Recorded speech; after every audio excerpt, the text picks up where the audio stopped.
Happy Good Friday. Doesn't that sound weird to say? I'll switch my glasses. There, I can see better with these. Welcome, everybody. I'm going to give just a moment for the stream to get out and people to catch and know that I'm here. But welcome to another edition of Faith-Filled Friday. I am Pastor Steve from Christ Presbyterian Church in Tucson, Arizona. I try to come on at about noon on Fridays, Tucson time, to share a moment of faith, a moment of challenge, a moment of life together, in part to remind us that our faith is a part of our lives every day during the week. And we know that especially today. Today is Friday of Holy Week, what is commonly known as Good Friday. It took me a long time as a kid, even as an adult, to really become comfortable with the notion that it's Good Friday, because it was such an awful experience that Jesus endured. But because we know the rest of the story, we get to look back at it and call it good. Today, I simply want to share with you a part of the story of Jesus' life in this Holy Week. It comes to us from Matthew's Gospel this time, in the 27th chapter. They have put Jesus on a kind of a mock trial and found him guilty, nobody really knows of what, and have crucified him. And then at verse 45 of chapter 27 in Matthew's Gospel, it says this: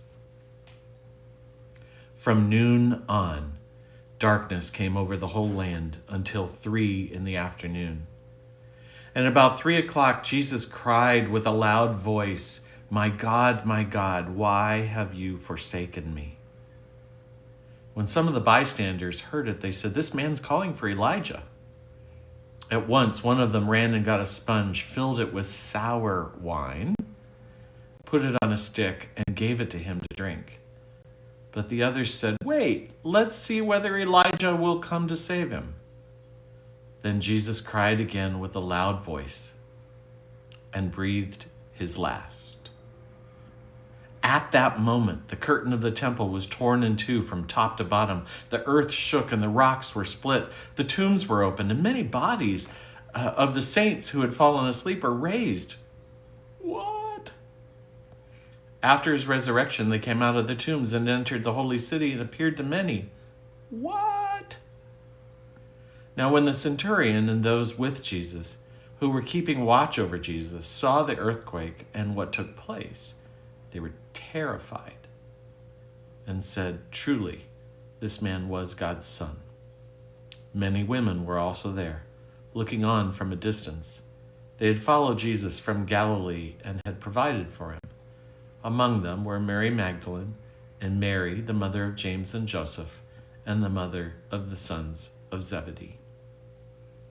When it was evening, there came a rich man from Arimathea named Joseph, who was also a disciple of Jesus. He went to Pilate and asked for the body of Jesus. Then Pilate ordered it to be given to him. So Joseph took the body, wrapped it in a clean linen cloth, and laid it in his own new tomb, which he had hewn in the rock. He then rolled a great stone to the door of the tomb and went away. Mary Magdalene and the other Mary were there, sitting opposite the tomb. The story is strange, isn't it? At 3 o'clock, thunder, lightning, earthquake hits.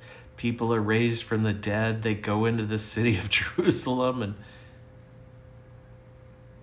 none of us really know what to make of all of that, except to know that this crucifixion changed the world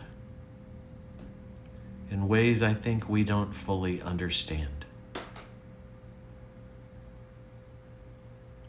It is Friday, the day of the crucifixion and the burial of Jesus.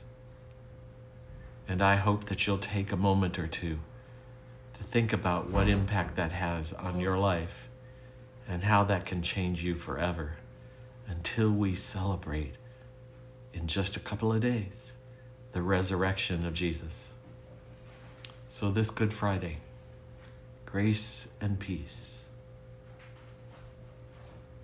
It's Pastor Steve from Christ Presbyterian Church in Tucson, Arizona. Thanks for joining me for another edition of Faith-Filled Friday. I won't see you for several weeks. After Easter, I'm going on vacation. I will be back in the office on Tuesday, May 13. And then we'll resume our Talk About It Tuesdays, our Wednesday messages, and our Faith-Filled Fridays. Thanks for being here. I hope to see you on Easter Sunday to celebrate the resurrection. We start at 6 a.m. with the sunrise service outside on the patio.